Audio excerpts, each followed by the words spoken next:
जय बजरंग बली दोस्तों। क्यों साल में 2 बार मनाई जाती है हनुमान जयंती? माता सीता से मिला था वरदान, जाने इससे जुड़ी पौराणिक कथा। हनुमान जी आपसे बहुत प्रसन्न हैं, इन 5 विशेष संकेतों से पहचानें। हिंदू धर्म में हनुमान जयंती का विशेष महत्व होता है। इस दिन प्रभु श्री राम भक्त की पूजा अर्चना की जाती है और व्रत रखा जाता है। लेकिन क्या आप जानते हैं कि आखिर साल में 2 बार हनुमान जयंती क्यों मनाई जाती है? अगर नहीं, तो चलिए आज हम आपको इस बारे में विस्तार से बताते हैं। हनुमान जी को सभी संकटों को दूर करने वाले और हर परेशानी से निजात दिलाने वाले देवता माना जाता है। इसलिए उन्हें संकट मोचन भी कहा जाता है। धार्मिक मान्यताओं के अनुसार हनुमान जी इकलौते ऐसे देवता हैं जो कलयुग में आज भी धरती पर वास करते हैं और अपने भक्तों की रक्षा करते हैं। हिंदू धर्म में हनुमान जी की पूजा विशेष रूप से मंगलवार और शनिवार के दिन की जाती है, लेकिन साल में 2 दिन ऐसा भी आता है जब उनका जन्मदिन बड़े धूमधाम के साथ मनाया जाता है। दिलचस्प बात यह है कि हनुमान जयंती सिर्फ एक बार नहीं, बल्कि साल में 2 बार मनाई जाती है। ऐसे में आइए जानते हैं कि आखिर हनुमान जयंती साल में 2 बार आती है। हनुमान जयंती 2025 की तिथि। इस साल हनुमान जयंती 12 अप्रैल 2025 शनिवार को मनाई जाएगी। पंचांग के अनुसार चैत्र मास की पूर्णिमा तिथि 12 अप्रैल को तड़के सबोल 3:20 बजे शुरू होगी और 13 अप्रैल को सुबह 5:52 बजे समाप्त होगी।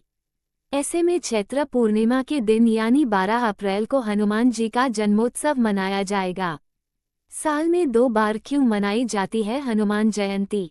अब सबसे बड़ा सवाल यही है कि हनुमान जयंती साल में 2 बार क्यों आती है। दरअसल हनुमान जयंती साल में 2 बार, एक चैत्र मास की पूर्णिमा तिथि पर और दूसरी कार्तिक मास की कृष्ण चतुर्दशी तिथि पर मनाई जाती है। पहली जयंती उनके जन्म से जुड़ी मानी जाती है, जबकि दूसरी जयंती उन्हें अमरता प्राप्त होने की कथा से जुड़ी है। इसलिए भक्त दोनों ही अवसरों पर बड़े ही श्रद्धा भाव से हनुमान जी की पूजा करते हैं और व्रत रखते हैं। चैत्र पूर्णिमा की हनुमान जयंती का महत्व। कहा जाता है कि हनुमान जी का जन्म चैत्र पूर्णिमा के दिन हुआ था। इस दिन को उनका वास्तविक जन्मदिवस माना जाता है। एक पौराणिक कथा के अनुसार बचपन में एक बार हनुमान जी को बहुत तेज भूख लगी थी। उन्होंने सूर्य को लाल फल समझकर निगलने की कोशिश की। देवराज इंद्र ने उन्हें रोकने के लिए वज्र से प्रहार किया, जिससे वे मूर्छित हो गए। ये देख पवन देव बहुत नाराज हुए और उन्होंने पूरी सृष्टि में वायु प्रवाह रोक दिया। जब सभी देवताओं ने मिलकर हनुमान जी को फिर से जीवनदान दिया, तब जाकर स्थिति सामान्य हुई। ये दिन चैत्र पूर्णिमा का ही था, इसलिए इसे उनका पुनर्जन्म और विजय का दिन माना गया। कार्तिक चतुर्दशी की हनुमान जयंती की मान्यता।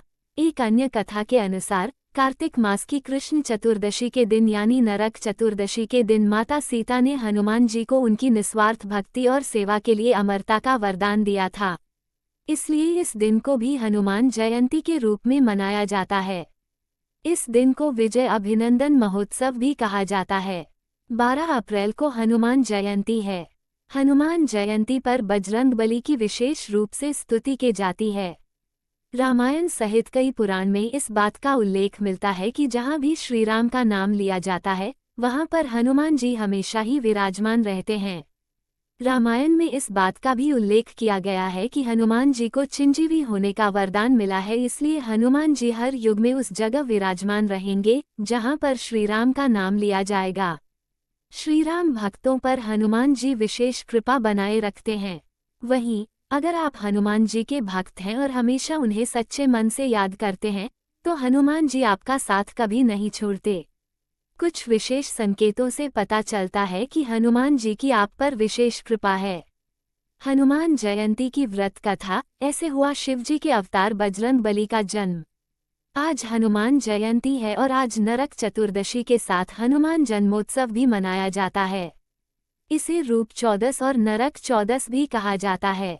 आज हनुमान जी के मंदिर में उनकी पूजा पाठ के कार्यक्रम होते हैं। आइए आपको बताते हैं कि कैसे हुआ हनुमान जी की जन्म हुआ और क्या है हनुमान जयंती की व्रत कथा। दीपावली से एक दिन पहले नरक चतुर्दशी के दिन हनुमान जी का जन्म हुआ था। कार्तिक मास के कृष्ण चतुर्दशी के दिन रुद्र अवतार हनुमान जी का जन्म हुआ था, जबकि चैत्र मास की पूर्णिमा तिथि को भी हनुमान जी का जन्मोत्सव मनाया जाता है। वहीं वाल्मीकि रामायण के अनुसार में कार्तिक मास की चतुर्दशी तिथि को हनुमान जी का जन्म हुआ था। आइए जानते हैं हनुमान जी के जन्म से जुड़ी कथाएं। हनुमान जयंती की व्रत कथा। एक बार अग्निदेव से मिली खीर को राजा दशरथ ने अपनी तीनों रानियों को बांट दिया। कैकई को जब खीर मिली तो चील ने झपट्टा मारकर उसे छीन लिया और उसे अपने मुंह में लेकर उड़ गई।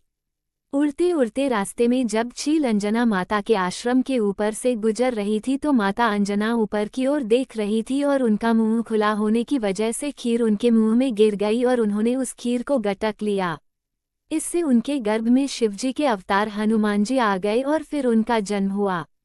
हनुमान जी के जन्म के विषय में दूसरी कथा यह है कि समुद्र मंथन के बाद जब भगवान शिव ने भगवान विष्णु का मोहिनी रूप देखने को कहा था, जो उन्होंने समुद्र मंथन के दौरान देवताओं और असुरों को दिखाया था, उनकी बात का मान रखते हुए भगवान विष्णु ने मोहिनी रूप धारण कर लिया।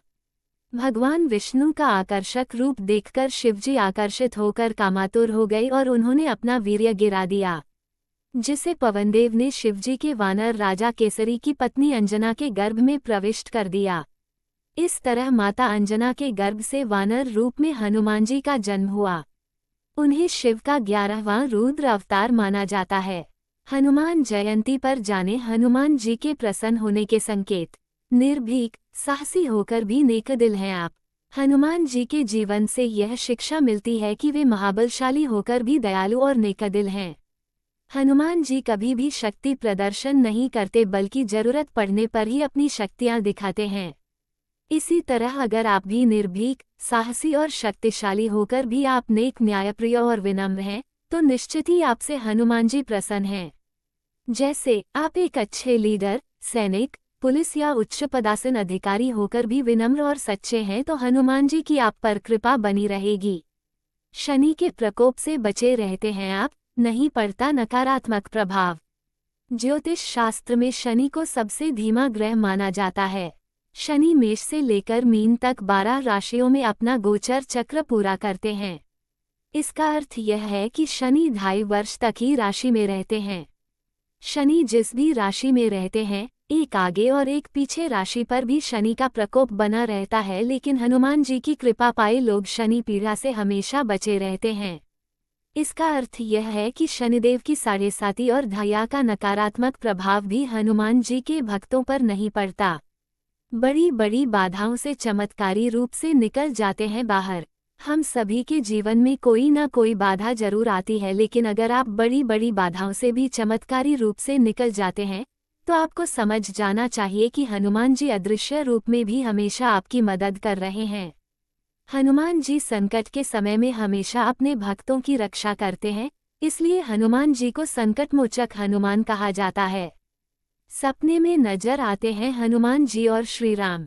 रामायण कथा के अनुसार हनुमान जी केवल अपने भक्तों पर ही नहीं बल्कि राम भक्तों पर भी कृपा बनाए रखते हैं, इसलिए अगर आपको सपने में श्री राम या हनुमान जी नजर आते हैं तो ये बड़ा संकेत है कि हनुमान जी आपसे बहुत प्रसन्न हैं।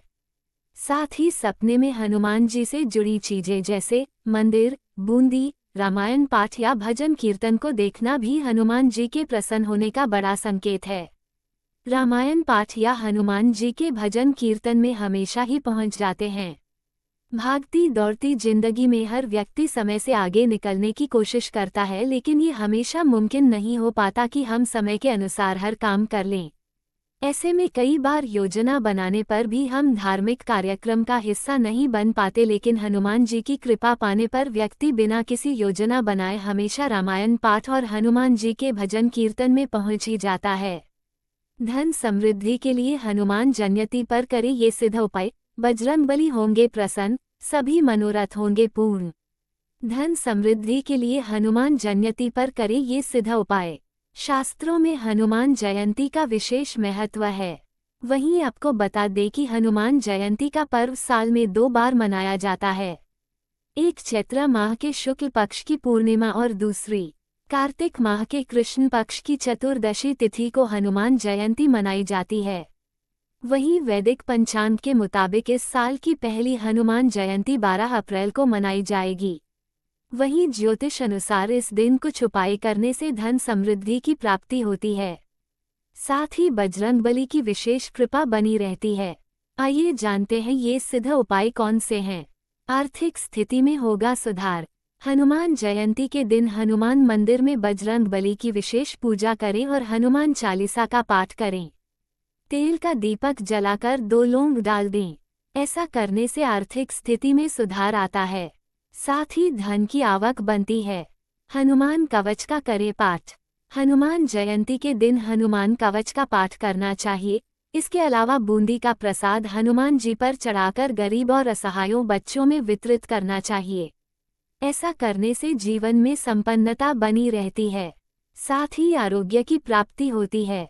हनुमान जी को चढ़ाएं चोला। हनुमान जयंती के अवसर पर बजरंगबली को सिंदूर, मीठे पान की बीड़ा और चोला अर्पित करें। इसके बाद अपने माथे पर भी सिंदूर लगाएं। ऐसा करने सभी मनोरथ पूर्ण होते हैं। साथ ही सुख समृद्धि की प्राप्ति होती है। शनि दोष से मिलती है मुक्ति।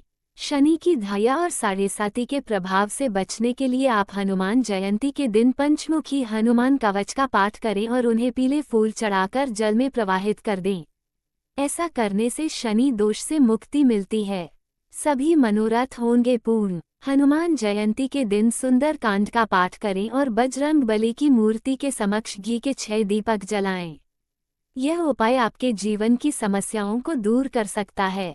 साथ ही सभी मनोरथ पूर्ण होंगे। दोस्तों, ये थी आज की कथा। आपको हमारी वीडियो अच्छी लगी हो तो वीडियो को लाइक करें, चैनल को सब्सक्राइब करें, कमेंट में जय श्री राम जरूर लिखें। वीडियो देखने के लिए धन्यवाद।